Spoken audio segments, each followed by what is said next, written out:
Simon, shall we start with the prayer? Just a minute, Achan. Yeah. Suraj sir, please start recording. Yes, sir. I have started. Suraj sir.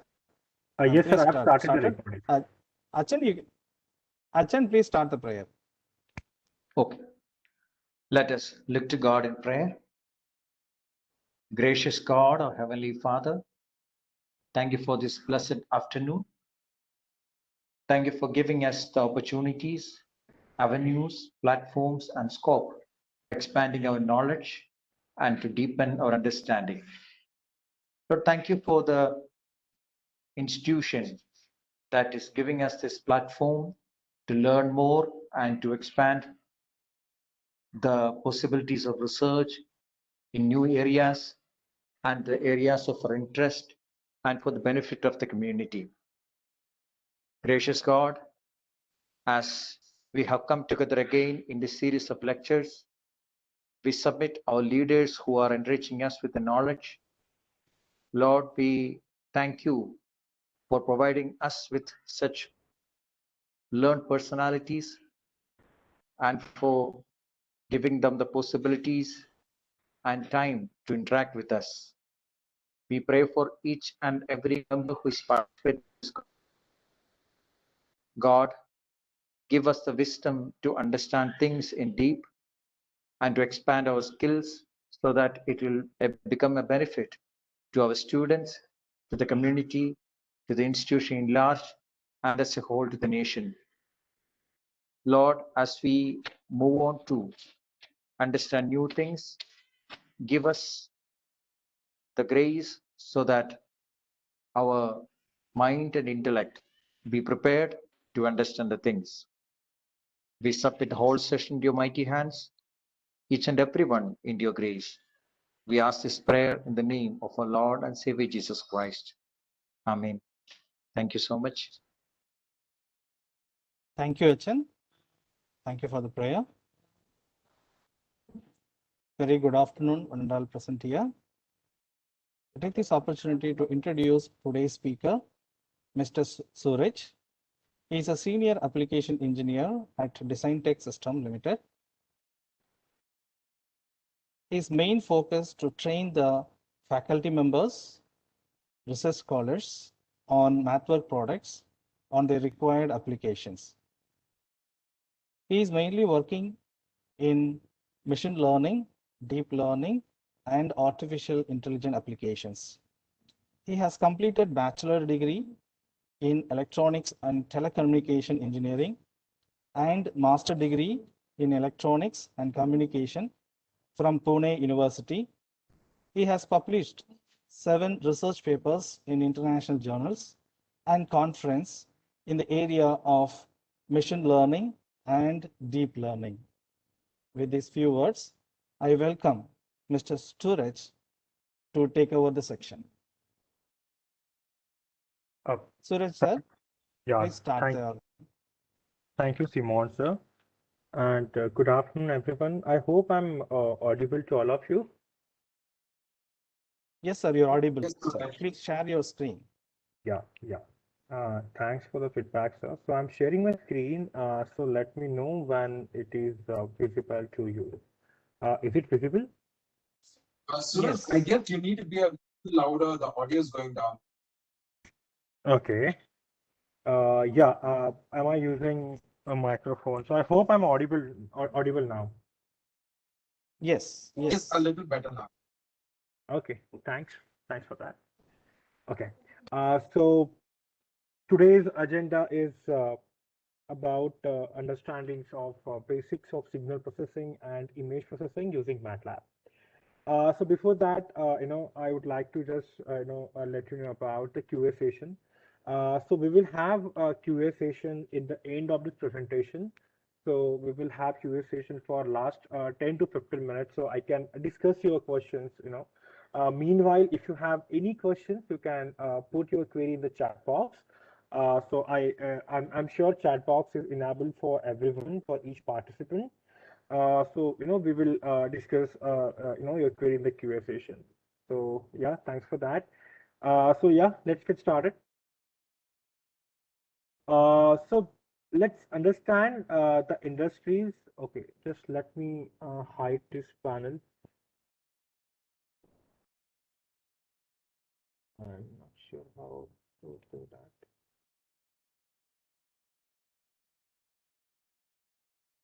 Okay.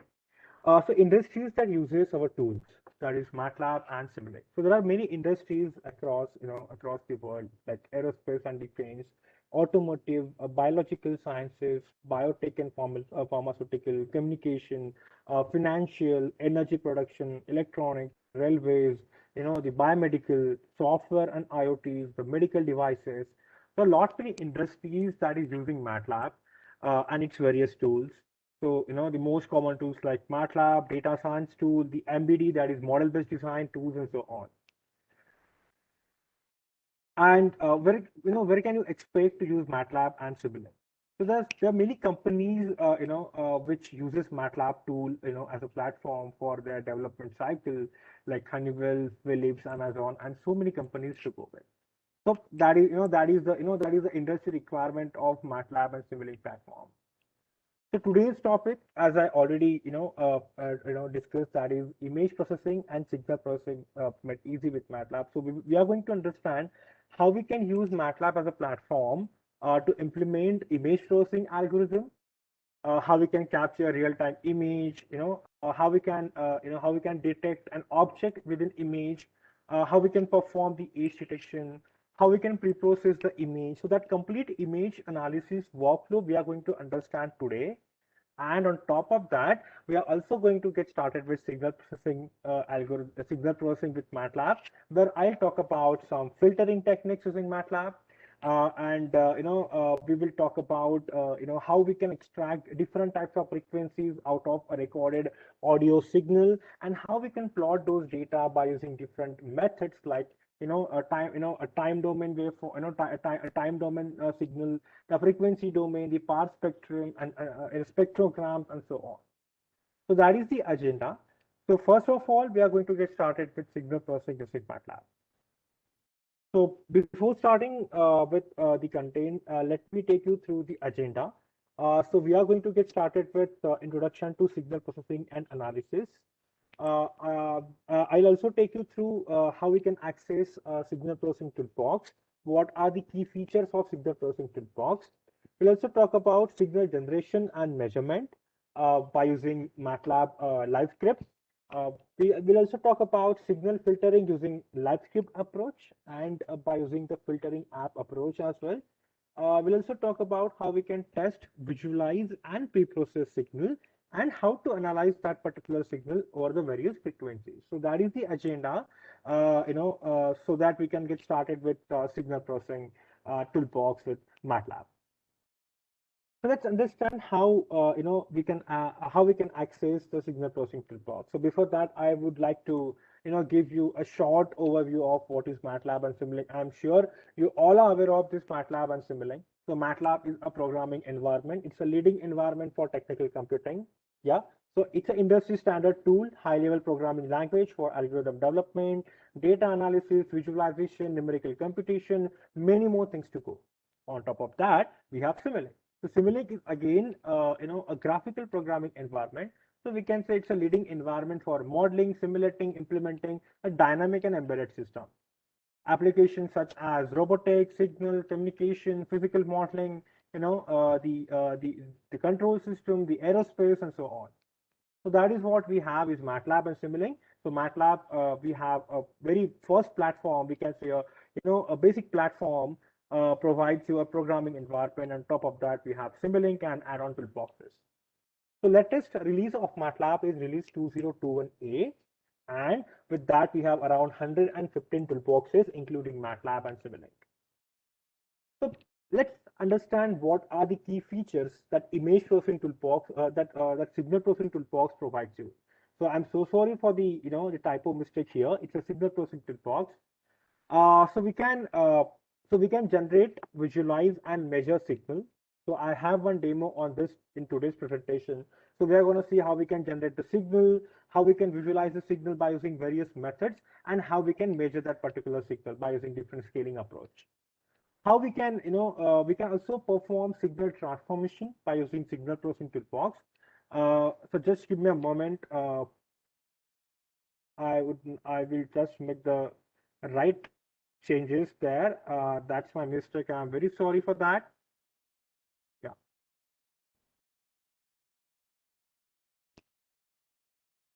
So we can generate, visualize, and measure signal in time domain, frequency domain, in time frequency domain.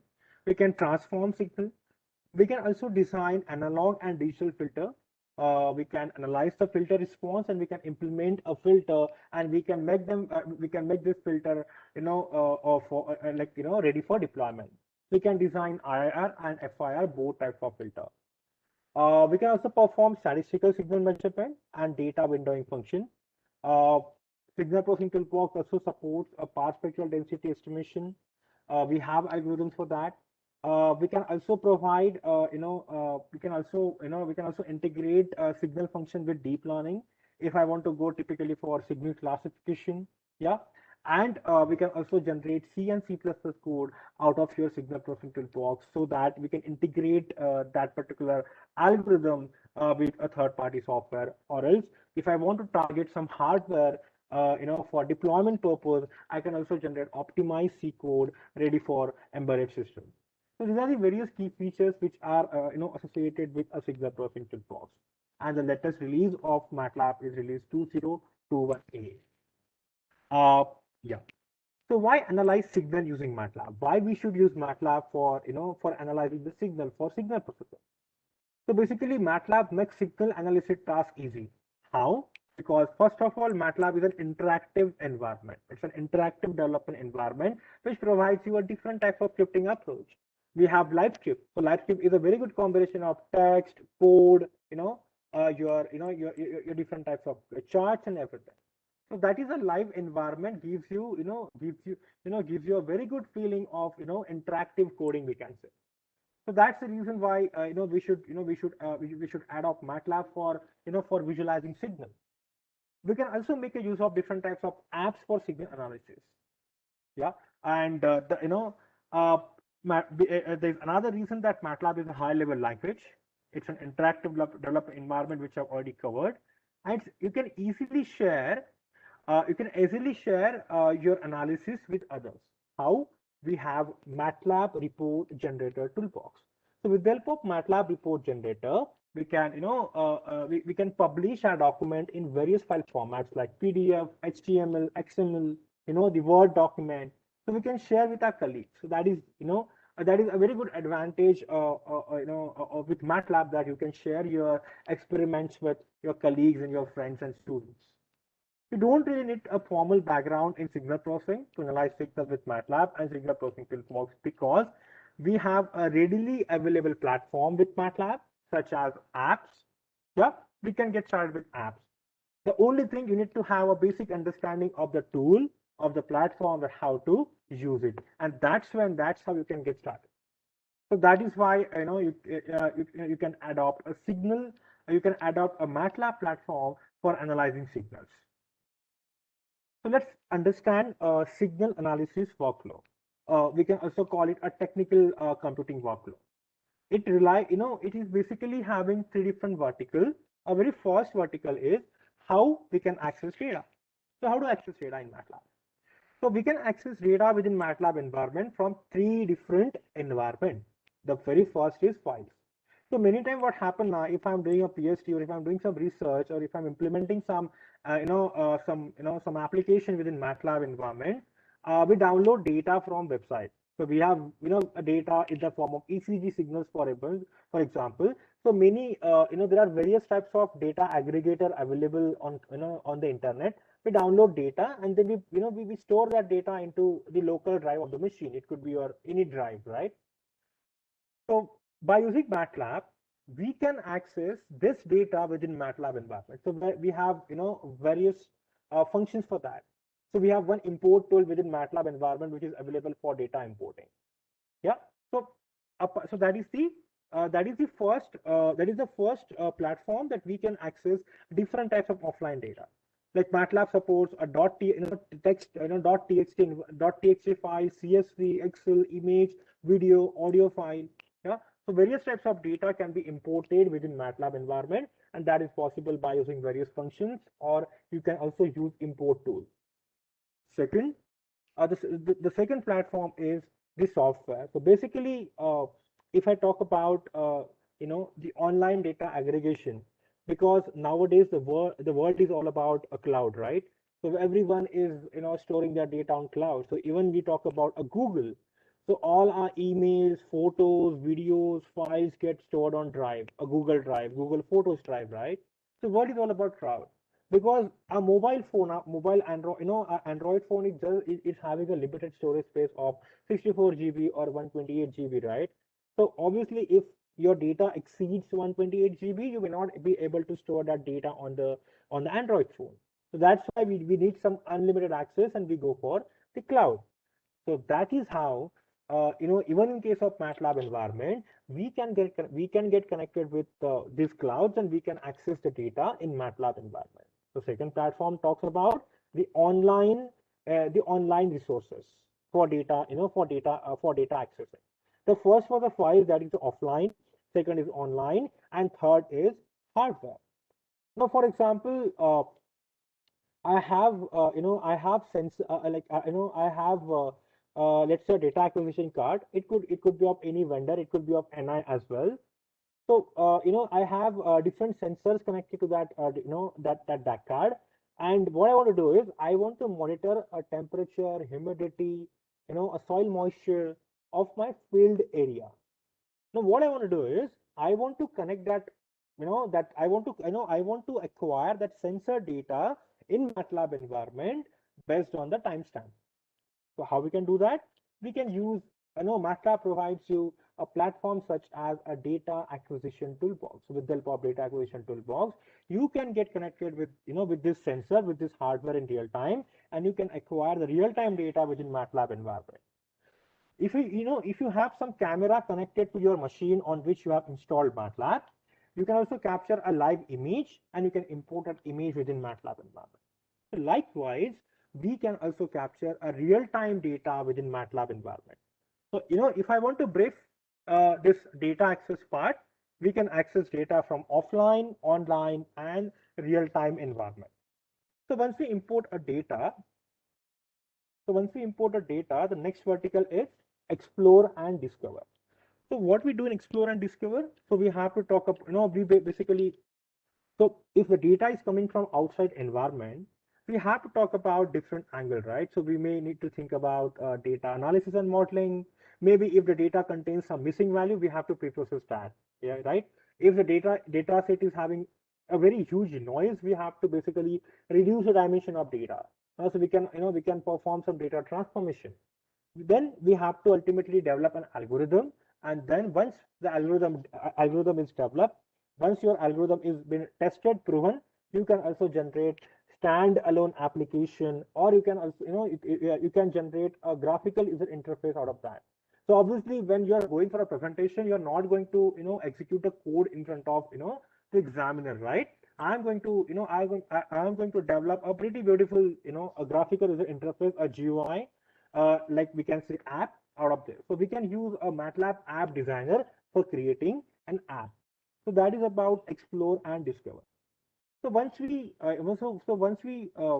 complete the explore and discover vertical, the final stage is uh, taking your platform to the another level. So in that case, you can perform reporting and documentation. You can publish your work in a various formats like PDF, documentation, HTML, XML. You can also generate C, C++ code, or you can integrate with a .NET, a Java, or you can generate a standalone application.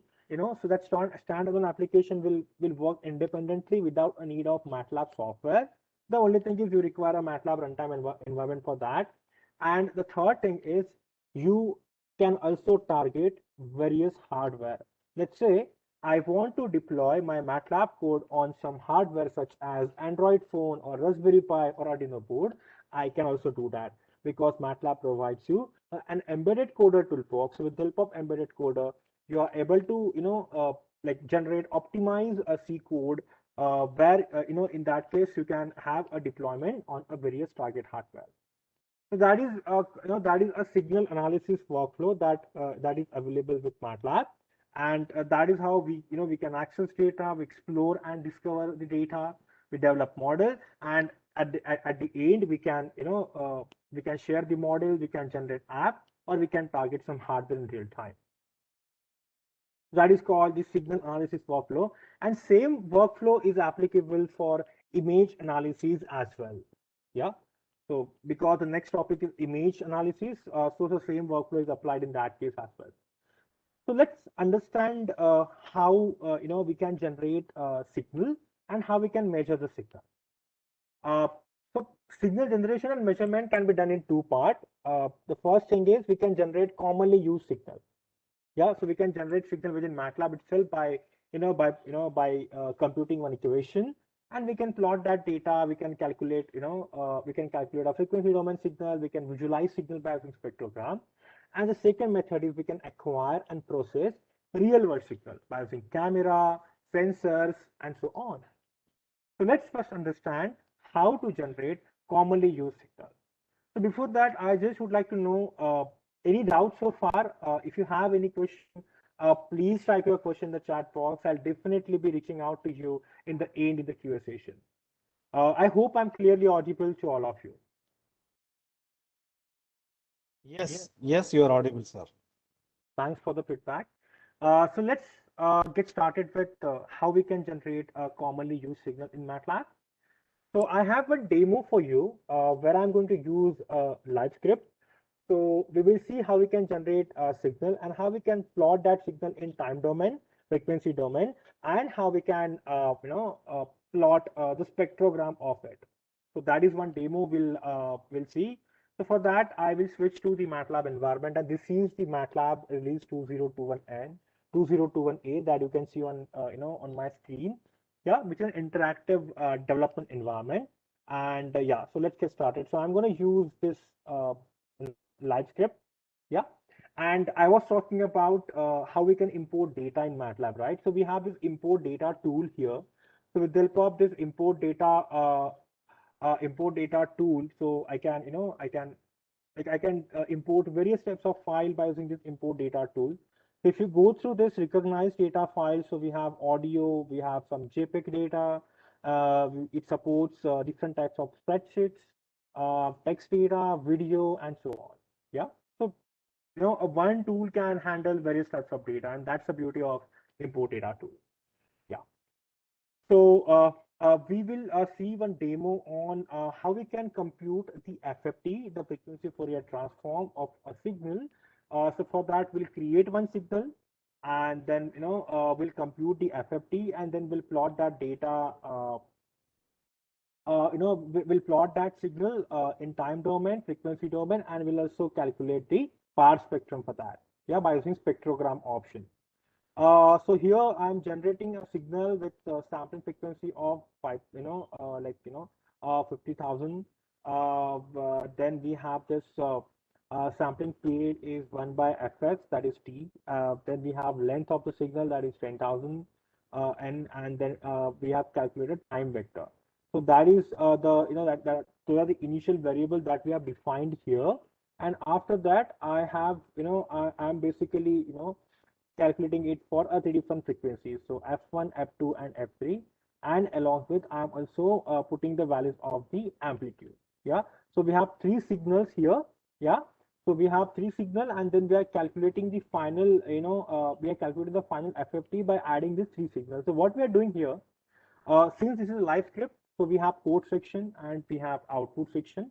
So on right hand side, I'm having my output section, and on the left hand side, I'm having my code section. So if I want to if I want to change the format, I can do that as well, like output on right, output in line, and the height code. So I will do like output in line. Yeah, so I can get the output just below the code section. So to execute this current section, I can click on this run section button. Yeah, and I'm getting those variable added to Matlab workspace. I can check the size and a data type of that particular variable just by putting, the cursor on the variable. Same thing can be done from MATLAB workspace as well. Yeah, it shows a size. It is a one by, and a double. So if you just go to fs, so size of fs is 1 by 1. It's a, it's a scalar basically, and a data type of that particular variable is double, and same goes with like all these variables. After that, what are this? These are some different types of controls. So how you can add control in live editor? By using this control option. So you have been given two different options here basically. One is the control and second is the task. So I can add different tasks here like create plot and then data pre-processing, tables and timetables, optimization and so on. And you can add different types of controls as well. Like you can add a slider, you can add the edit field, a checkbox, drop down button and so on. So here I've added like the slider. So if we, so the maximum value is 70 and minimum value is 0, sorry, 20 to 70. So if you want to change the parameter of this particular, you can you can right click on this particular control, and you can click on this configure control block to change its property. Yeah, and similarly, this is the edit field block. Yeah. So for example, if you want to change the data here, that also can be done. Yeah. After that, you can put the values here. What is the value of F1 A1 initially, and then based on that you are going to compute the signal. So signal 1 is amplitude into a sine of 2 into pi into F1 into t. So we are computing three different signals here, and then we are adding these three signals. So basically, why we can add them? Because the size of all these three signals is same, so dimension is matching over there. So that's why we are able to get this final signal here. So the final signal is one. So if you add this final signal, you'll be getting like. So let me first of all execute this section. So so this section runs automatically because we have done setting in this in this control in such a way that, so once you change the value, accordingly you are going to get the signal 1, signal 2 and signal 3. So that run operation is automatic in this case. Yeah. So here we are getting signal 1, signal 2 and signal 3. We are adding them and we are getting this final signal. And then to plot that signal, we can type a plot command here. So plot a t comma final grid and everything. Otherwise, if you want to explore this plot tab basically, then you can go to the Matlab workspace. You can select, so let's say I want a t variable on x-axis and this final variable on y-axis. So I can do that by, so I'll have to first of all select the variable which I want on x-axis. Then I'll press the control key and then I'll click on the final here, and then I can go to the plot, for example. So I can get the signal plotted. And if you want to go to if you want to generate the code behind this operation, I can go to file and I can click on this generate code. So if you click on generate code, you're able to get the the auto code generated here. But obviously, if you want to add a label, a X label, Y label, so you have to run in this particular manner. So once you generate the original signal, you are going to calculate the FFT of that. So now FFT is the command, FFT is the function for applying FFT on the original signal. So you can also search for that FFT in a search documentation. So here, if you find this, the search documentation is available. So if you go here, I can type for FFT. So FFT is available with the signal processing toolbox and the Matlab as well. So it's we can calculate the fast Fourier transform here. Yeah. After that, so we're calculating FFT and then frequency and other plots, and then we are trying to plot the final FFT the final FFT signal. So in that case, what we have, so basically we are deciding the axis measurement like 0 to 1000 for x-axis and for y-axis 0 to 350. That that scale we are deciding here. So we can use axis function for that. So in plot case, we have frequency on x-axis and on y-axis we have this particular signal, and then we can plot that particular data, and this is your the main FFT signal, yeah, and at different frequencies that we have selected from this particular option, so 40, 400 and 800. So that 3 spikes we are getting here in the FFT output. Apart from that, you can also calculate a spectrogram. You can also visualize the signal using spectrogram. So in that case, you have to use this PS spectrum command, and the final signal is the original signal. FF is the sampling frequency, and your spectrogram is the command. Frequency limits are 0 to 1000, and resolution is 20. So you can also visualize your original signal. So you can basically, it's a power spectrum of your original signal, and that you can do with the help of spectrogram. So this live script format giving you a very good interactive approach of doing this kind of experiments, and that's the reason why we should use a live script for interacting and for coding in Matlab. So this was one example that how we can generate signal and how we can measure the signal in Matlab. Yeah, so let's move ahead. So the another method of acquiring signal in Matlab is we can acquire and process real world signal. So basically, real world signal can be like, if I'm connecting a camera, to the laptop on which I have Matlab installed, so I can control that camera within Matlab, within Matlab environment or Simulink. I can capture image. I can process that image. So live image can be captured or video can be recorded. We can also use a data acquisition toolbox so that we can acquire, we can get connected with various devices, various sensors. So we have instrument control toolbox for the various instruments such as CRO, DSO, and so these instruments are basically based on RS-232 serial communication devices. We have vehicle network toolbox where we can set up a CAN bus interface between devices and a Matlab for communication. So like this, by using this platform such as instrument control toolbox or data acquisition toolbox or image acquisition toolbox, vehicle network toolbox, we can acquire a real world signal within Matlab environment for a signal processing. Even the Android phone is supported with Matlab. So what you can do is you can install Matlab mobile on your Android phone by using your Google Play Store. If you have an Apple device, you can use your the iOS, the Apple Play Store. You can download the Matlab app, and what you can do is you can have your data sync up on the Matlab drive. So on the Matlab drive, you are getting the space up to a 5 GB, right? So what can be done is you can acquire the sensor data using your Android phone, like a location sensor, a gyroscope, a temperature, humidity, and that data you can store on the Matlab drive, and then you can come back to your you can come back to your installed Matlab.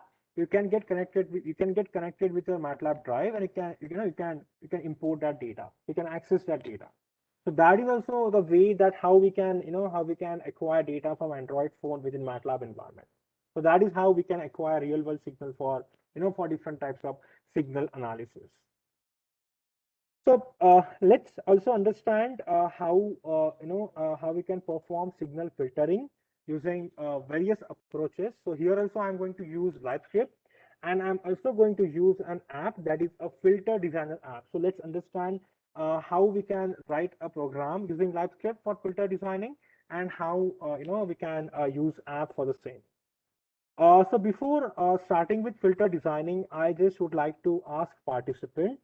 So, how many of you are aware of filter? Because I can see that we have participants from different, departments, right? So we have mixed faculties here, So I just, want to ask, how many of you know filter, or you have implemented one, or you have taught the filtering to the students? So we can, so you can use chat box for that. So I can see I'm getting mixed replies like yes, no. So probably Okay, FIR filter creation. Okay, good. Okay. Yeah, so we have mixed replies because we have faculties from mechanical, electrical, computer science, electronics. So, so mostly, the electronics, electrical faculty. So mostly the electronics faculties and electrical faculties, may use the filters.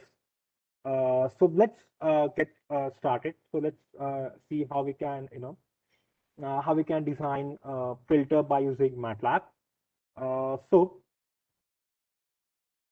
before that, I would like to give you, a small introduction to filter. So today we are going to design a low pass filter design in Matlab, and where I will I will introduce you a live script and the app for filter designing. So basically, low pass filter, allows all the low frequency component out of your signal, and it it blocks the the high pass frequency component. So here uh, so if I want to design a low pass filter, the first choice you can make is whether FIR or IIR, because we have two different types of filter, FIR filter and the the IR filter. There are two different types of filter designing. So if I choose a FIR filter, so when we will choose a FIR filter, when we will have a linear phase response is important. And FR filter are also used in many high-speed implementations such as FPGAs, the field programming graph, gate arrays, or ASICs, because they are suitable for pipelining. So FR filter are mostly used in the high-speed implementation. The IR filter are used in applications such as audio signal processing, where phase linearity is not a concern. So that is how this FR filters and IR filter goes in specific types of application. So FR filters are used in the high-speed application where the linear phase is quite important, and the IR filter can be used in applications such as the audio signal processing where the phase linearity is not a prime concern. So IR filters are generally computationally more efficient in the sense that they can meet a design specification with few coefficients. So if I want to design an IR filter, it requires a fewer it requires a few coefficient, and they can meet the design specification. So that is how we can make a choice which type of filter to be designed, which type of method to be used, the FIR method or the IR method for designing different types of filter. So we will have one demo here, that is how we can filter data with signal processing, and then I will also show you one example which is an interactive example. But before that, let's get started with a low pass filter design using Matlab. So first we will understand how we can design a filter by using Matlab live script. So let me just clear all the output here. Okay. So here, the first method which we are going to use is we are going to design a filter by by designing its coefficient. So first of all, we will create a signal which we are going to use in this example. But before that, I'm gonna execute one command, that is a random number. RNG stands for a random number generation to default. Now what happen in the cases we are using this random, this randomization function. When we want to generate a random number in Matlab, uh, we normally use this RNG default. So what happened? I will give you one very simple example on this. So there is one function called rand perm, so that it generates a random permutation of array. So if I give a 5, it will generate a 5-element array, a random array where minimum value is 1 and max is 5, in the range of 1 and 5. Since my random number generation is not set to default, so after that, if I execute the same function again, it generates a random array. So it doesn't give you the same elements, the same sequence every time. Why? Because your random number generation is not set to default. So if you set RNG to default, what will happen? Now, if I say a random and pump 5, it generates 14532, and if I say RNG default here, just a second, I hope I'm giving a right. Just give me a moment. Yeah. Oh, I have done a typo mistake there. So let me start fresh. So if I generate, if I provide if I set my RNG to default, and if I execute this command, it generates this array, right? If I set it to again a default, and now if I again want to generate random 5, it generates a same set of array. So I'll have to set first RNG default and then generate a random, then I have to execute that particular function. So whenever you are executing whenever you are using this rand function for generating random array, which is a requirement of your code, for example, make sure you are you are setting this RNG to default. So first of all, we will generate a signal. So signal is signal is having a cost component with some random with some random numbers added to it. So I will click on run section here. Yeah. So we have x comma t, like, yeah. So we have we have time scale and the signal, and then we are going to design a filter, and we will see the filter's magnitude response. So to generate filter, to design a filter, we have to first of all define the cutoff frequency. Then here we are going to use a method that is a windowing method for designing filters. So there are different methods used for for filter designing. So here we are going to use a window method. So window method is one of the methods for designing a filter, and there are different types of window, and we are going to use a cursor window, yeah, with the with the window size, yeah. So here we are defining this command. So we are using this command fir1. So what is fir1? We can say from here. So fir1 is basically it designed a window-based FIR filter. So it designed a window-based FIR filter. So we have to say, the very first is filter order. Yeah. The second is the method, that is window, and which is a filter type is low pass filter. And what is the window type? Quasar. And then your window size. And then this is your basically a designed filter with required parameter. After that, if you want to visualize your window, you can call this FV tool. Basically, it is a filter visualization tool where you provide where we provide basically a filter and a sample frequency. So here, if you run this section, you will be able to see the designed filters magnitude response for the low pass filter. This is the magnitude response of the low pass filter. So let me maximize it for us. So we have frequency component on x-axis. On y-axis we have magnitude and in dB scale. And if you want to change the different types of graph from here, you can change it to phase response. You can change it to magnitude and phase. You can also plot a group delay response. You can also plot impulse response, step response of the filter. You can plot a pole zero plot. Yeah. So this all these different this plot different different parameter you can plot from this particular option, and that is possible with the help of this filter visualization tool. And if you see here B, so B is nothing but total filter coefficient. They are 21 because we have we have 21 as a the window size here. After that we have designed. So what we have done, In stage one, we have generated the signal, that is X. In stage two, we have designed a filter, that is for low pass filter using window method.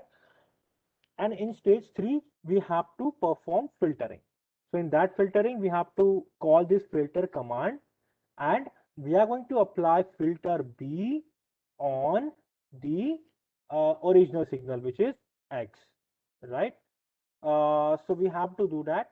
So then the y is going to be a filtered signal. Now, if you want to plot this X data, what I can do is I can go to plots.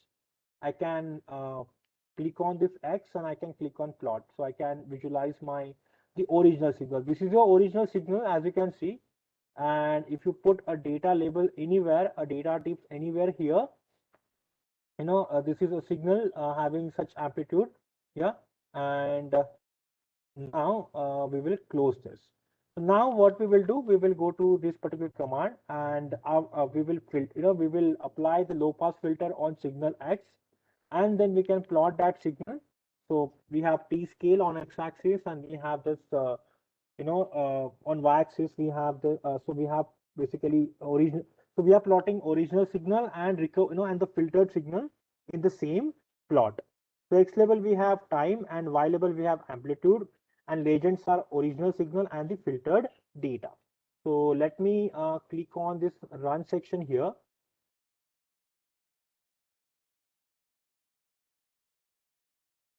So this is how it looks like. This is your original signal, which is in blue color, and this is the filtered data. So we have applied a low pass filter on the original signal X, and we are able to get the filtered data. Yeah, so that is how we can design a low pass filter by using Matlab, and we have used a live script option for designing a filter. Yeah, if you want to see only the output, I can click on hide code, and I can see the output only. Yeah. So this was one approach where we have used a simple filter command. We have designed a filter separately, and we have filtered out the signal. The another method to design the same filter is we can use a design field command. So basically, a design field command designs the filter. So it requires a filter specification, filter order, cutoff frequency, and in the output it is going to give you a filter object. In the previous method, we have generated filter coefficient based on the windowing method, and this it is going to generate a filter object. So what is that function? Let's understand. In that, the input requirement of this particular function is we have to provide filter order. First of all, a filter name, which is a low pass FIR, filter order 20, cutoff frequency, design method, window, which type of window, Kaiser, then the window size, and sampling rate is FS. So once you execute this particular statement, you will be getting that filter coefficient in the object form. So it's a 1-by-1 digital filter. Within that, you can get all these things. Yeah. And then you can simply apply that filter HT on the input signal X, and you will get this Y1. And then you can plot the signal, and you can get you can visualize the original signal and the filtered data. Yeah. This was by using the filter object, where we have used design field function. Now third method is we will use a filter designer app. So for that, you have to go to the app section here, and in this app section we will go to this signal processing and communication. So where we have this filter designer app, so where we can design filters starting with algorithm selection. So let's click on that. Let's open the app, and so here, first of all, we'll select so it's a low pass filter. Yeah, so it's a FIR filter with the method window. Yeah, and after that we have to select which window. So these are the different windows types we have. So it's we have different methods like a Bartlett, Hamming window, Blackman Harris, Bowman, Chebyshev, flat top, Gaussian, Hamming. So we're going to use Kaiser window. and here, so we'll have to specify the filter order, which is 20, and then here the beta value, it's 3. That's the beta coefficient used in window that will defines the window size. And if you want to see the window in time and frequency domain, this is, it's in some this is how it looks like. It's a window where in time domain, frequency domain. So we have total 20 samples. That is the filter order, and this is the frequency domain. So that is that that window visualization tool is available right here. And then the sampling frequency is 1000 and the cutoff frequency is 150. So even though I'm new to this Matlab tool, I'm not much aware about the programming part, I can get started. So I can get started, with signal processing, with filter designing using this Matlab tool by using this filter designer app. So that's how, because it is very interactive, very easy to understand, and having having the conceptual knowledge of filter design, I can easily get started with with Matlab by using this filter designer app. So once you provide all the required parameter here, you have to just click on design filter, and you will, you can see that you are getting the magnitude response of the filter here. Apart from that, you can explore the rest of the options which are available here, and then you can go to file and you have to export this filter. So when you click on export filter, so I want to export it to the workspace and in the form of object, and the filter name is going to be a capital HD, for example, and export. So that filter, so once it is done, you can see that you're getting this 1 by 1 digital FR filter here. So now you will call that filter here. So I'll say a capital HD, yeah. So which I'll apply on the signal X, and I will be getting. So I will be getting the filter, the filtered data.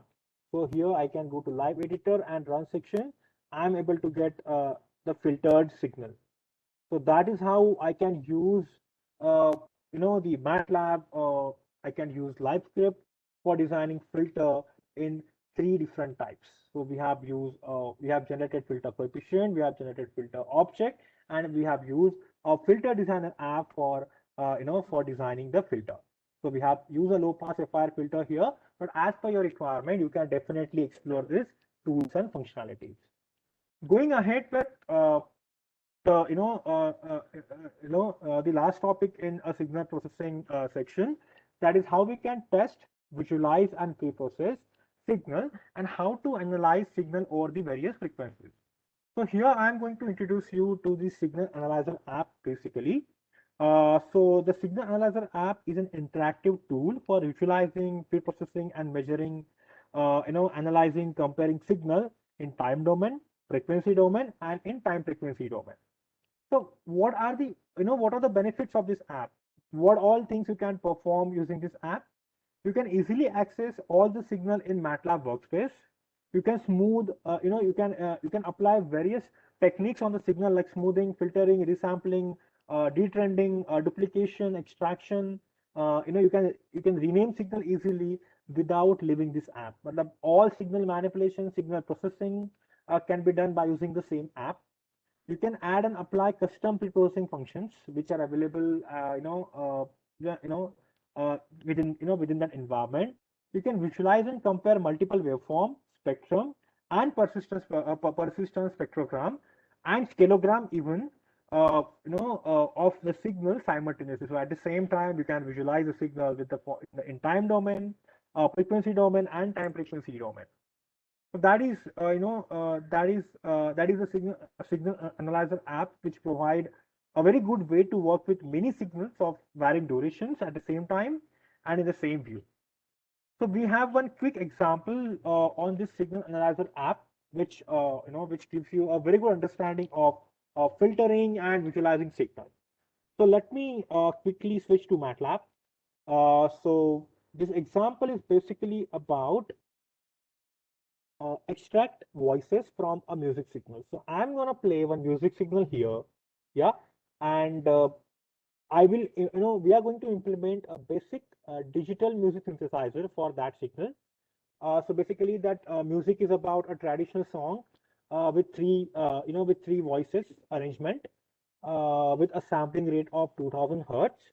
So first of all, we have to we have to create that music signal, and we have to basically import that signal along with a timestamp in Matlab workspace. So obviously, we will have we will have frequency and time, both things in that signal. So we have this signal consists of, so first of all, we are defining a time and a sampling frequency here. Then the signal consists of three frequencies: low, medium, and high frequency.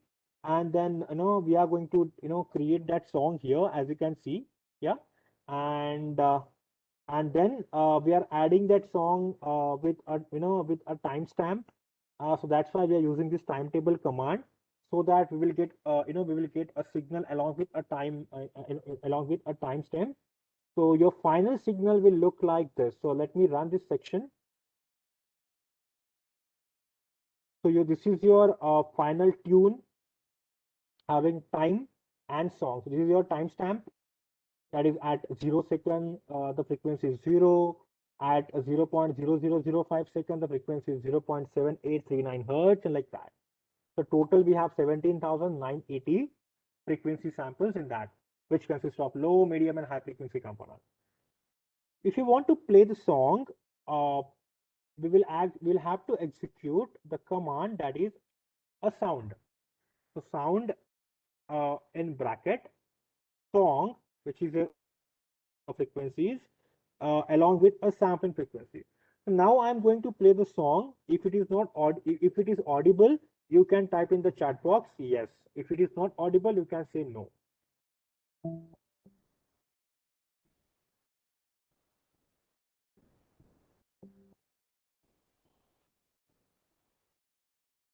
Great, it was audible, so which means I have done the right setting, adding computer voice. So this is the song which we have for processing, and now what we are going to do is we are going to extract low, medium, and high frequency component.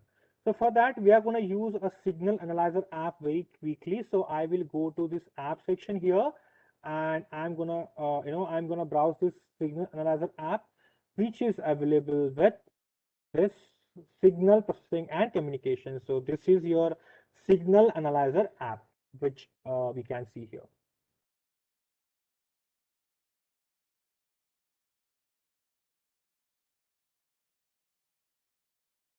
So it is opening just, yeah, done. So this is the user interface of a signal analyzer app with with a display grid with 3 tabs: analyzer, display, and time. And you can also see a workspace browser here, which means I can simply drag and place this, any variable whichever I want in the filter signal window, and I can get started working on that. So today's signal is tune, so I'm gonna simply select, drag, and place it here. Simple. So I'm getting that filter signal. Now here I have this tune.song. But since I have discussed that I want a 3 frequency component: low, medium, and high frequency component. In that case, what I'll do is I will I will split my display into 3 grids, just like this. Now each of these grids I want this signal to be plotted on. So first of all, I'm gonna duplicate this signal 3 times. Yeah. So this is my original signal, and let's rename this. So it could be your high. This is your mid, and this is your low frequency component. Yeah. Now what we will do is we'll select the first window. We will select the original signal and the signal to be processed. Then we'll go to second window here. Here we'll select the original signal and the medium signal, mid signal, that signal used for processing, pre-processing. Then the third is the tune.song, the original signal, and the low signal. So if you want to change the color code, you can click here and you can get it done. Now we are at the first signal, and here So make sure you are selecting the right signal in right window. Now we have to go to analyzer here, and we have a different pre-processing options here, like smoothing, low pass, low pass, high pass, band stop, resampling, retraining, envelope. And if you want to add your custom function, you can add it here as well. Yeah. So if it is open in the current folder, you can easily give the path of that signal, and you can you can get that signal added here, and you can apply it on the selected signal. So first of all, I'm going to select high pass here, and in high pass, the pass band frequency value is 450. Yeah. Let me just cross check once. So in this example, they have given, yeah, for high pass it is 450 hertz. Yeah, correct. So here, and the stiffness of 0.85, 0.95 they have given for that filter, and it's in hertz, but different units are given. And now we'll click on the high pass. So I'll simply click on high pass here, so that that high pass filter will be applied on the selected signal. Great. Now we'll go for the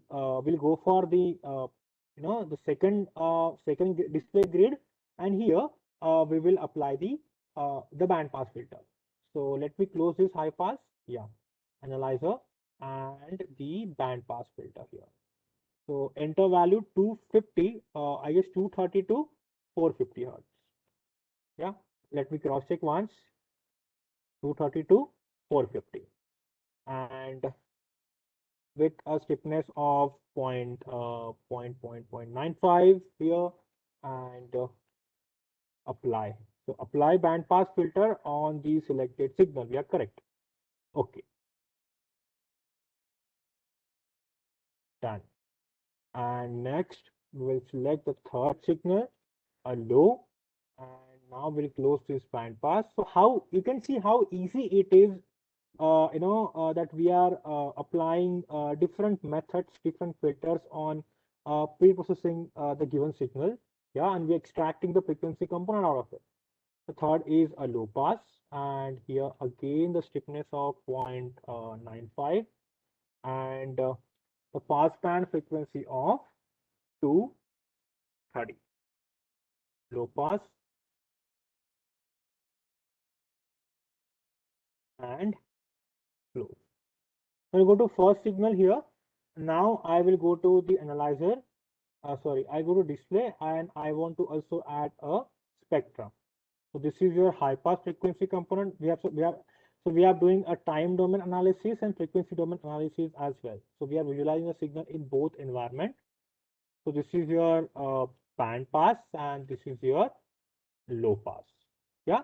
So that is how we can, we are trying to extract this frequency component, in frequency component by using three different methods. So high pass frequency component, the medium range of frequency component, and the low pass frequency component. So high, medium range, and the low, and the low frequency range we have, extracted out of the signal.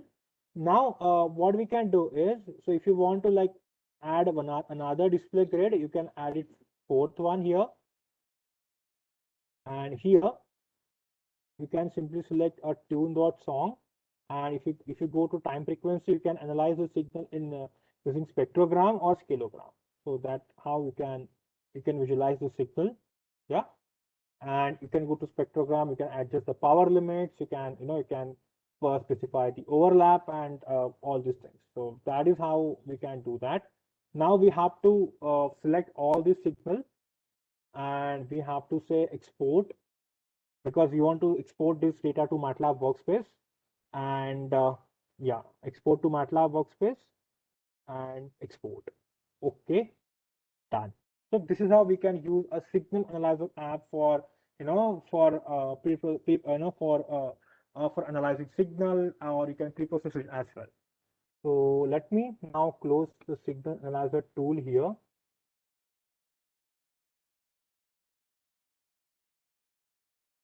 So what we will do is, now we will have to, now we will play the signal, right? So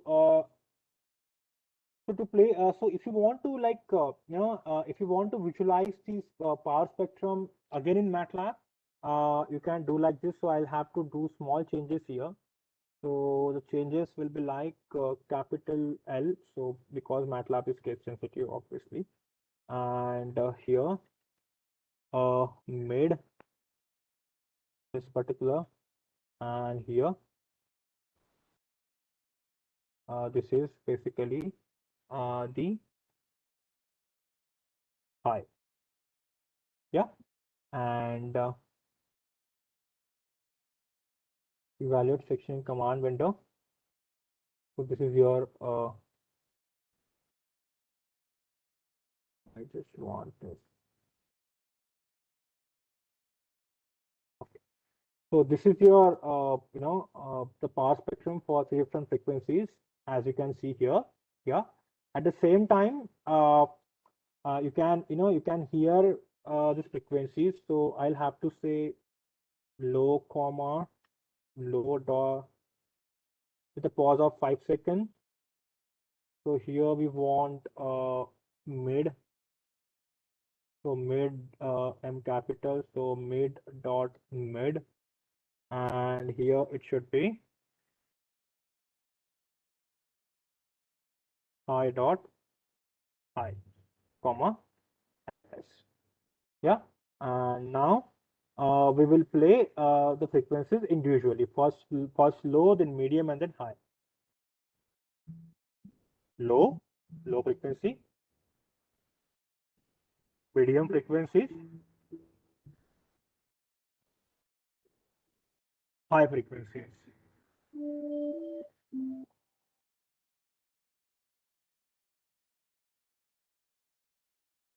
Yeah, so that is how we can we can extract the frequency components. So even though if you want to apply machine learning, deep learning on this type of signal for classification of low, medium, and high frequencies, you can go ahead with that. That could be the add-on add-on function, add-on what we can say, a functionality in this type of experiments. So that is about the signal analyzer app, which we have understood that how we can analyze the signal and how we can pre-process signal. So we have taken a very interactive example on that. So if you have any questions, please keep posting in chat box. So let's get started with image processing using Matlab. So we will do some, we'll try to implement some image processing algorithm on image analysis, pre-processing, the image segmentation. Yeah. So these are the typical application of image processing, like automated driving, satellite imagery, consumer electronics, machine vision, medical imaging. Yeah, because we rely on medical imaging a lot, X-ray images, MRI of the brain tumor, and so on, and robotics. Yeah, I will definitely answer to that question, ma'am. So these are different applications of image processing that we have available with us. And what is image processing? So image processing can image processing toolbox we have for for performing various image processing tasks. So we can analyze the satellite image. We can perform image enhancement thing. We can work on the image image segmentation. We can apply different filtering of methods on images to extract the noise to denoise the images, to remove noise out of images. We can also work on the live. We can also capture live images, live videos, and we can process it further. We can also work on we can work on the image contrasting, image brightening, adjusting the color map of the image. We can also perform the HD image analysis. We can also perform the image registration using image processing toolbox. So we have registration estimator app for that. We can extract the interested object from image. We can apply different segmentation method using image processing toolbox. So we have image segmenter app. We have color thresholder app for that. So where we can segment out the region of interest. Even Matlab also supports the image region analyzer. So if you want to extract the meaningful information, the features out of your segmented module, that also can be done by using image region analyzer app. So there are so many, algorithm which image processing toolbox supports. So even if you have a data in DICOM format, so we can open, we can analyze, visualize a DICOM image data set using an image DICOM browser, and we can also perform segmentation on 3D images. And if you want to speed up your image processing in Matlab, you can enable the parallel computing environment by having the parallel pool with multi-core CPUs, and you can also deploy your image processing algorithm on different embedded hardware like Raspberry Pi, Android phone, and you can develop some interactive, live projects. So that is about image processing toolbox. But what are the typical challenges that we all faces when we are going for implementation part? So how do I get started? Yeah. So how do I get started with my problem statement? Which could be a right, which could be a right algorithm. Before that, we talk about how do I collect data set? Should I go for a real-time data, or should I go for some, the online available data, which is best proven data? Yeah. So how do I learn about different techniques? So how do I implement segmentation? Which could be the optimal, which could be the optimal method for image segmentation? Yeah. So how do I test my idea? For testing, you need a right environment. Yeah. How do I explore options to solve my problem? So there are lot many things that we need to look at, when we are getting started with, the any kind of experiment. Yeah. These are typical challenges, and we are going to see how we can overcome these challenges by using Matlab. So the agenda for today's session is, we are going to get started with image processing and analysis. We will see the key features of image processing toolbox. We will see the image analysis, segmentation, how we can process images in batch, and we will see how we can get started, how we can get started with OCR to recognize specific set of character, and then we will see some available resources. So key features of image processing toolbox are, we can perform image enhancement using this toolbox. It supports morphological operator. We can perform image deblurring, 3D visualization, 3D processing, 3D segmentation we can perform, age detection we can perform, image region image analysis. So if you want to extract properties out of a region, we can perform that. So we have image region analyzer toolbox for that. We have image segmentation, and image registration we can perform, and we can accelerate and deploy, deployment. So you can take your image processing algorithm on multi-core CPU for speeding up the algorithm, or we can have deployment on some embedded hardware, target hardware. So that all things can be done by using image processing toolbox. So let's get started with basics, image pre-processing. So we have one demo on image pre-processing where we have image enhancement. So we'll see how we can perform image enhancement. So we will see how we can increase a signal to noise ratio, and we can we can accentuate image features by modifying the colors or intensities of an image. So we will see one demo on the auto white balance algorithm, how we can perform that. So we will see that here. So let me switch to Matlab for that.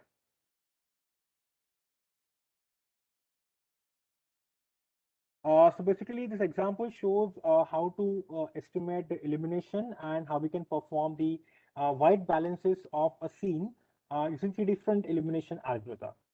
So this example compare estimated illuminant to the ground truth illuminant, calculated using the X-right color checker chart. So first of all, basically, the reason behind this example is the eyes are very good at judging what is white under different lighting conditions, right? So digital cameras, however, without some kind of adjustment, can easily capture unrealistic images with a strong color cast. So automatic white balance, that AWB algorithm, try to correct the ambient light with a minimum input from the user. So that the resulting image looks like the more brighter, with quite balanced with the colors. So here, the automatic white balancing is done in two steps. The first step is we will estimate the scene illuminant, yeah, and the second step is we will correct the color balance of the image. So here, the first stage is about we will read and pre-process the raw camera data. So basically, the AWB algorithm, that is auto white balance algorithm, are usually applied on a raw image data after a minimal amount of pre-processing. So before the image is compressed and save the memory card. So what we will do here, so we are going to use 16-bit raw image, that is a full wall raw .p image. So that image contains a raw sensor data after correcting the black level and scaling the intensities to 16 bits per pixel. So it's a 16-bit image. Yeah, the image is this image is free of white balancing done by the camera. So as well as we have also applied other pre-processing operations such as demosysing, denoising, chromatic aberration, compensating. So this type of pre-processing things are done, but it's a raw image.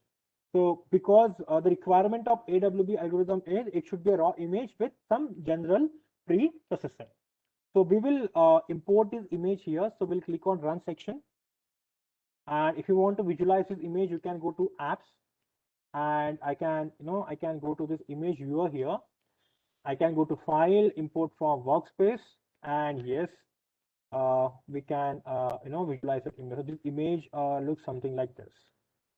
It's it's a raw image from the camera, and on this we are going to apply the algorithm, right? So just a second.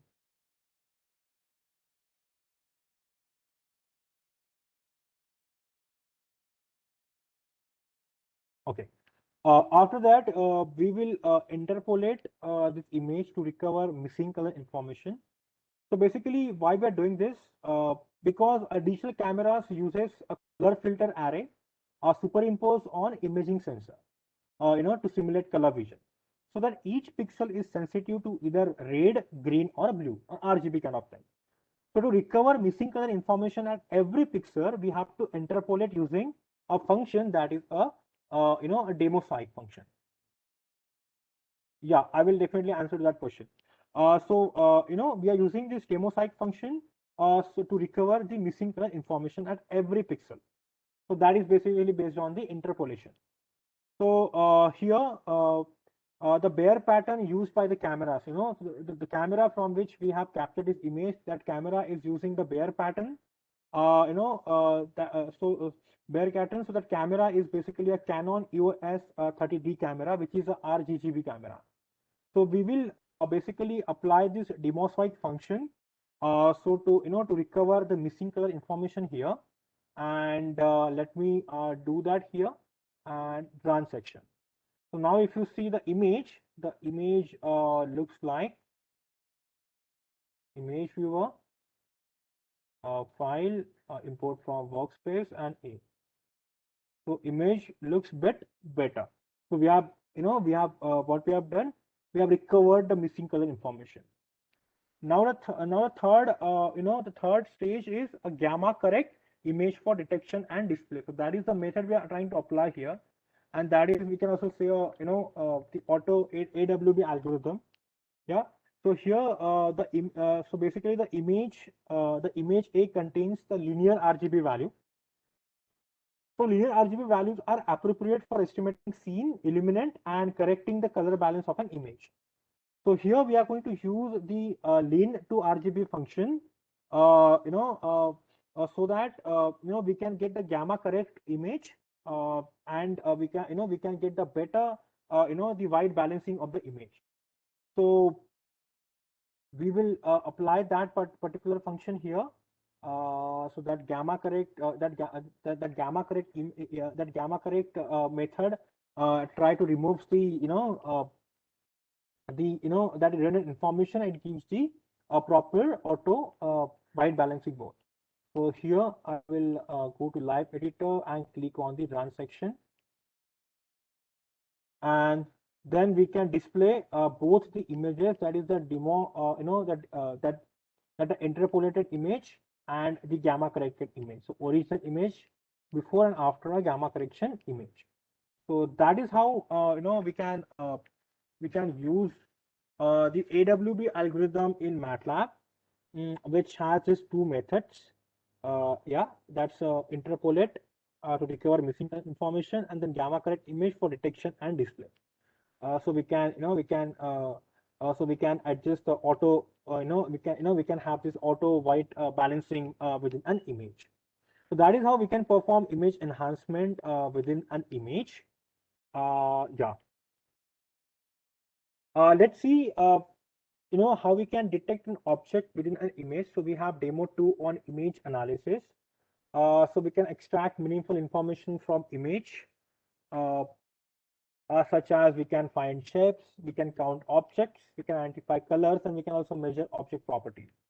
So we'll see how we can do that in Matlab, and then we'll try to cover the last example on image batch processor if time permits. Yeah.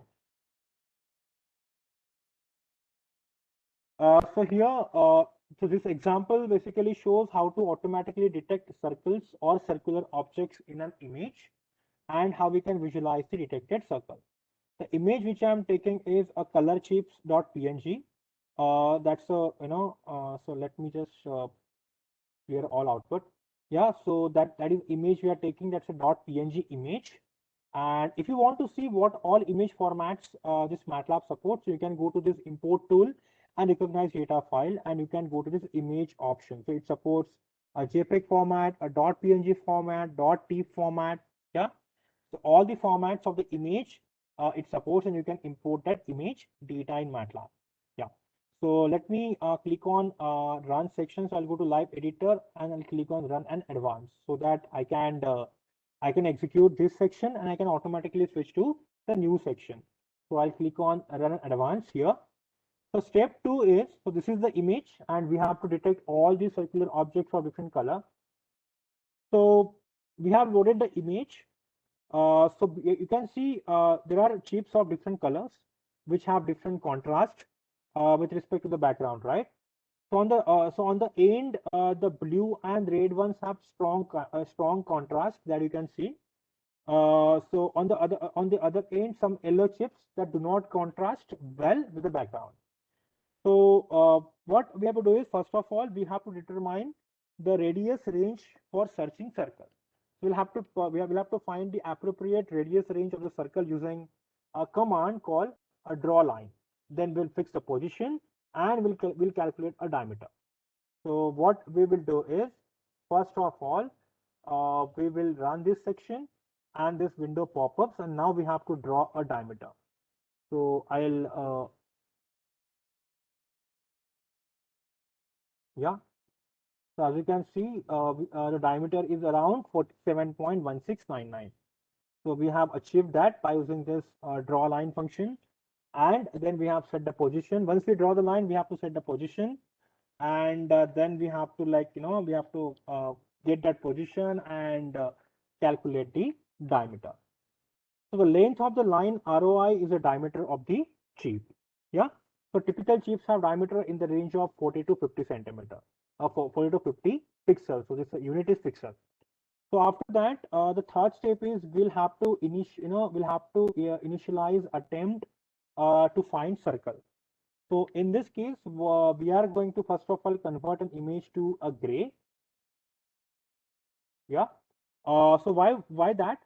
Because we are going to use the imfind circle function, the imfind circle function. So this function searches for circle with a range of radius. So search for circle with with a radius in the range of 20 to 25 pixels. So before that, it is good practice to to check the background first. So here you can see the contrast of each of the chips with the background. Yeah. So we can see which chips can easily get detected. So that's why we are converting it into a grayscale first. So here, then after that, we are running this imfind circle function here, because you can see the background is quite bright. Sorry, the background is quite bright, and most of the chips are darker than the background. Like 90% of the chips are darker than the background. Yeah. But but by default, the function which you are going to use, that is imFindCircle, finds a circular object that are brighter than background. Yeah. So imFindCircle, circle function detects the object, finds a circular object that are brighter than background. So we have to set property that is object priority to dark, because default it's bright. We have to set it to dark, because we have to find out a dark object, because the background is bright. So here, when we execute this section, we get no. So we get we can see that the centers and the radius are empty, right? Which means that no circle were found. So what we'll do, to increase, the accuracy of this function in finding circular object, we will, increase the detection sensitivity. Yeah. The sensitivity basically varies in the range of 0 and 1, and we are setting it to 0.8.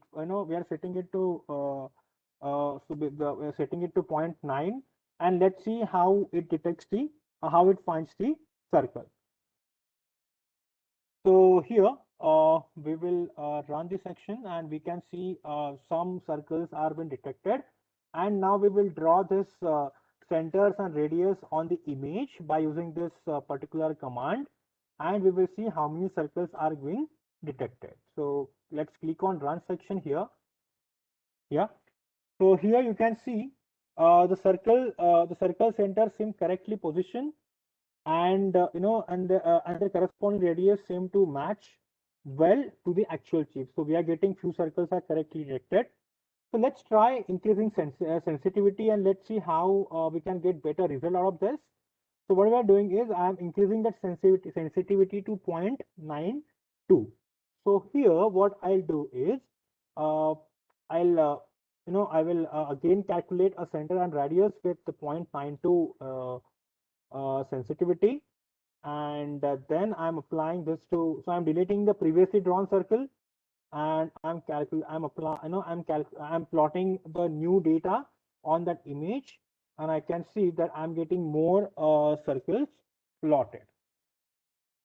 So here, if you see, so this time, the imFindCircle found some circle, so 8 to be precise, I think, and center contains the location of the circle centers, and the radius contains the estimated radius of those circles.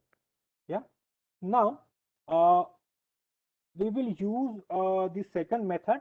The second method is basically a two-stage. So first method was the the first method was we have increased, the first method was what we have done is we have increased the sensitivity. Yeah, it's an initial method. We have calculated the center and radius. The second method is basically a two-stage method for finding circle. So basically, this two-stage method, the two-stage method, gives the better result, like because of we are adding one thresholding parameter in that as well. Yeah. So what we'll do is we are adding, we are changing that method to a threshold. So default, default method is basically, default method is basically a phase coding method. Yeah.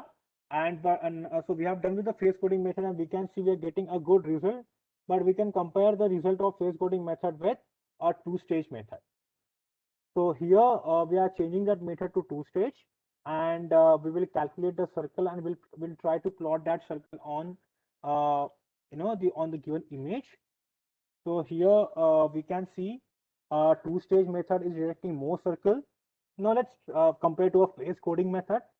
Now let's increase the sensitivity and see the result. So we can see that whether we are getting more circle detected. So when we increase the sensitivity to 0.95, you can see that most of the circles are are getting captured, are getting detected, but this yellow color are still left. Yeah, because if you can see because you can see the yellow chips are still are not detected in the image, because the yellow chips do not have a strong contrast to the background compared to the other chips. So what we will do is, instead of we will change this to we will change that object polarity to to bright instead of dark, because when we wanted to find all the dark chip, we we set this property to dark. Now we have to find the bright chip, so we will set this property to the bright. So we will again convert one set to the grayscale for better understanding. Yeah, this yellow chip do not have a strong contrast with the background. And now what we will do is we will change the property, and we will keep the sensitivity value same. And here we are using a phase coding method, as you can see. So run section, and then we will plot that center and radius data on on that. So still we have one circle, one yellow chip is still missing. So these yellow chips are still hard to find. So what we will do is we will add one parameter here, that is a age threshold parameter. So basically this is another parameter in IMFind circle which may be useful here. Why? Because to find circle, IMFind circle uses only the age pixel in the image. So it is using a age pixel method in the image for finding those circles. These age pixels are essential pixel with high gradient value. Yeah, but you can see with the yellow color, we don't have that high gradient value. So that's why we are using the age threshold parameter that controls the high gradient values, so that we can get, we can get each of these chips get captured. So here, I click on this. We will execute this section by adding age threshold to 0.1. It varies in the range of 0 to 1, and we can see all the all the green and all the four pixels are getting captured, right? So now what we will do is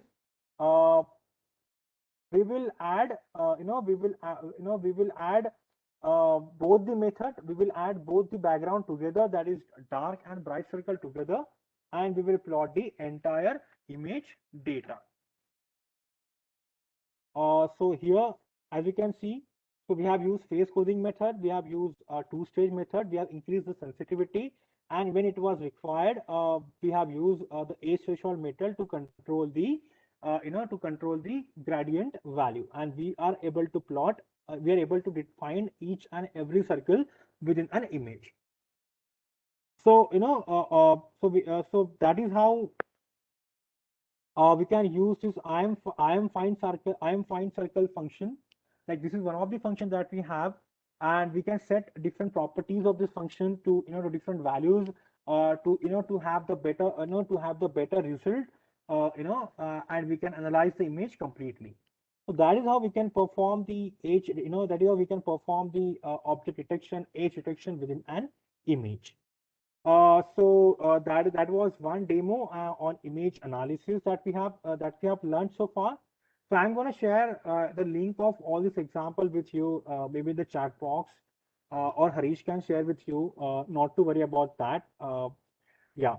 After that, okay. Before getting started with the new point, I would like to ask Dr. Simon, sir. Do we have a time left, sir, or should we get started with QA session?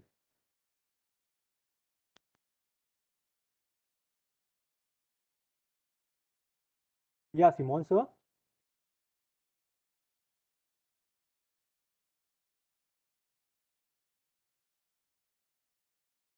Yeah, anyone can reply. Can we continue, or we should start a QA session?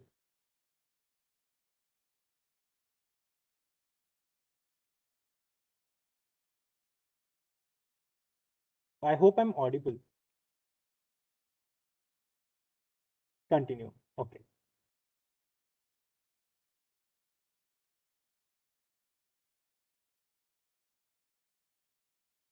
Okay.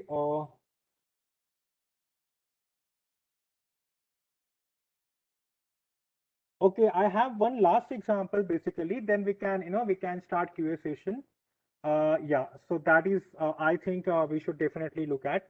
So basically, I'll talk about image segmentation and image batch processing. So where we will see how we can, how we can see how we can segment, the region of interest out of image. So we are going to have, I'm going to have a brain tumor MRI images with me. I'm going to extract a tumor by using image segmental app, which is again a readily available platform with me. And after that, we will process the multiple images in batch for the segmentation process. So basically, image batch processing process a group of images in the same folder. So the process is quite simple. So we have to like load images. We have to load the image folder. We have to specify the function. Then we have to we have to we have to load the entire set of images, and then we can see that images are getting processed in a batch. So let's quickly see the demo for this. Okay. So let me clear my command and workspace. So we have this brain data. I have .jpg image over here. What I'll do, I'll go to image segmenter app. So image segmenter app provides you the platform for image segmentation by using different methods, even automatic and the manual methods have been given here. So if you go to load images, so you can go to load image from file, and I can get any one image extracted here. So let's say I am taking this image, so open, and I am loading that image within this app. After that, I'll have to I have different methods available. I have this the automatic segmentation method here based on the selection of foreground and background. Yeah,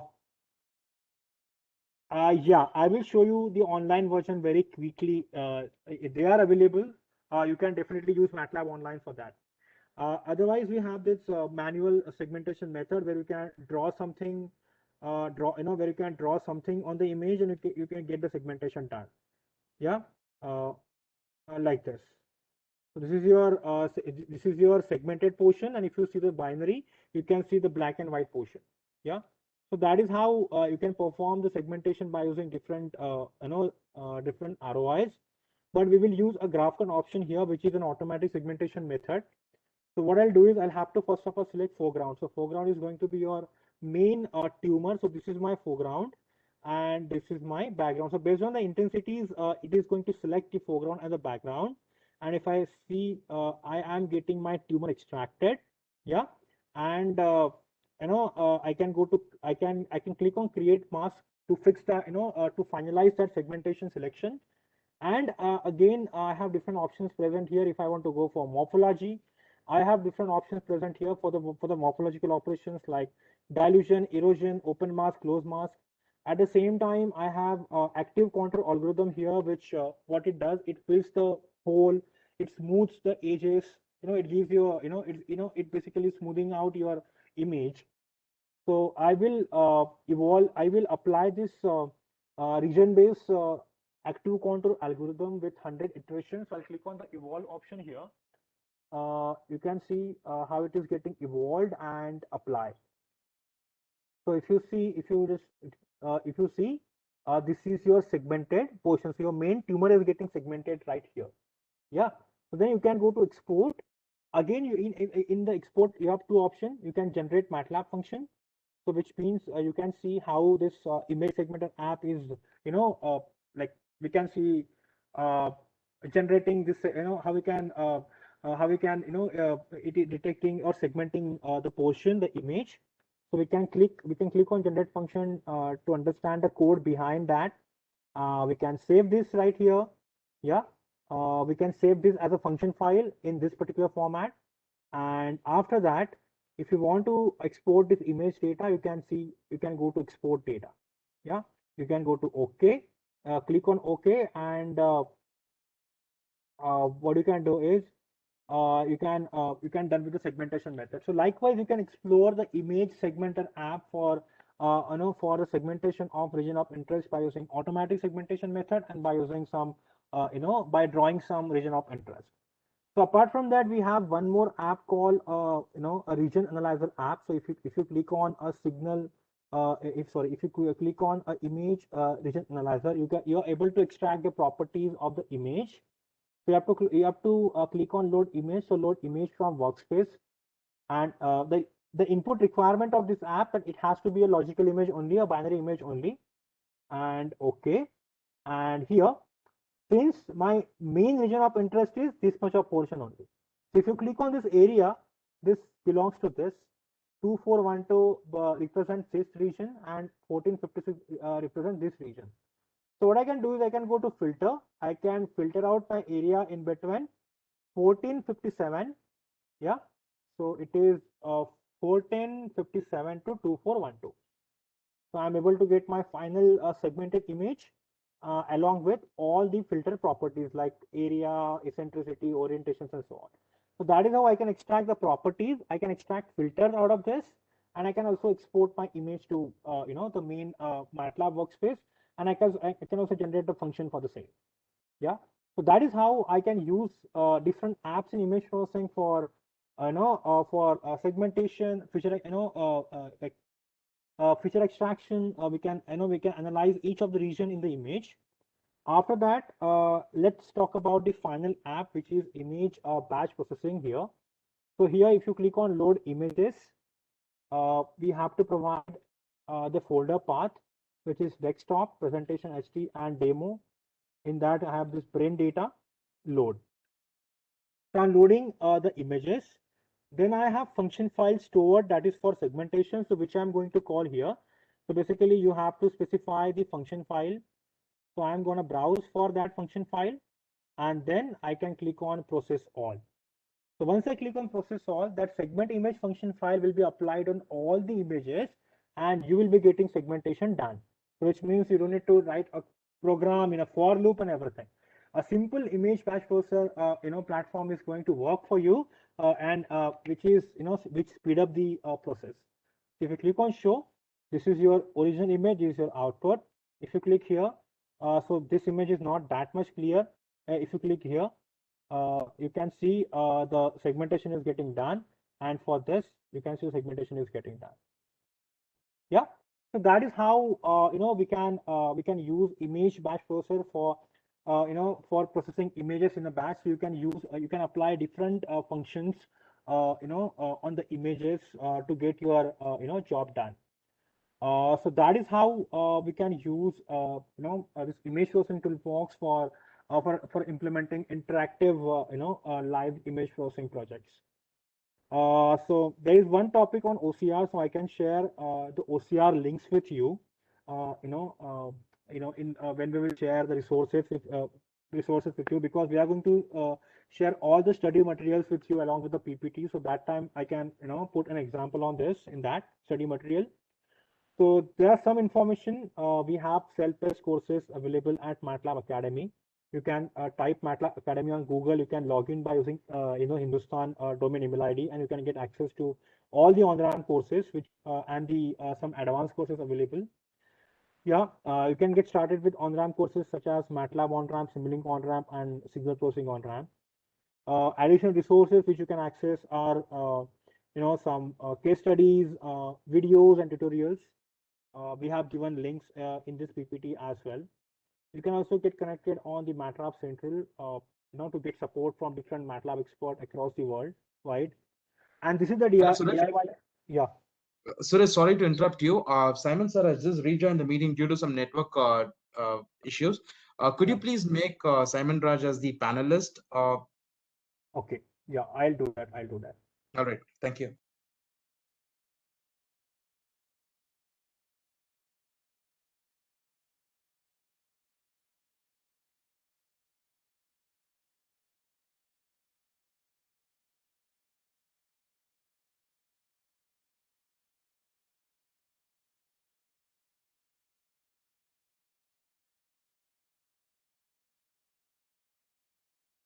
Yeah, he's the panelist now. Yeah. So this is the DIY for all the participants. So you can definitely try the signal processing on ramp and image processing on ramp at your end. So whatever we have learned today in both these sessions, that is on signal processing and image processing, you can definitely, this is going to give you a very good hands-on practice.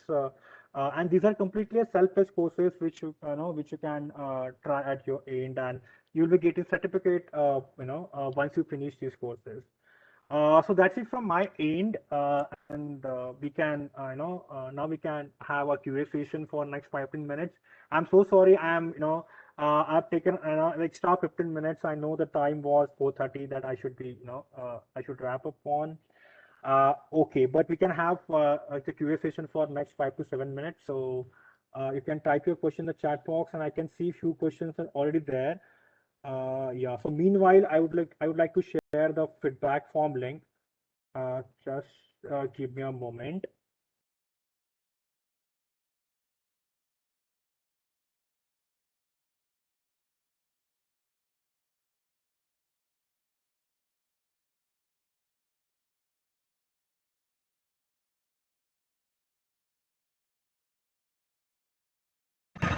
Harish, Suraj, I'm audible. yeah. So I'm putting a feedback form link. So I request everyone to please fill this feedback form.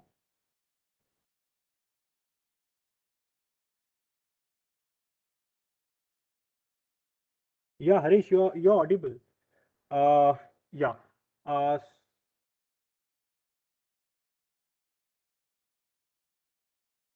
Yeah, Harish, would you like to say something? Harish? Suraj, actually, I think he is not in our meeting. He might have left.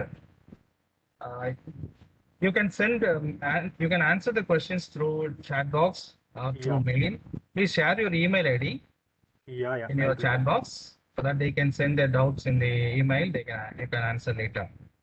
And it was really a great, very good treat for research scholars and faculty members from ECE, EEE, and robotics, especially Dr. Ramya and the research team, and Dr. Vallikano and their research team definitely had a big treat today.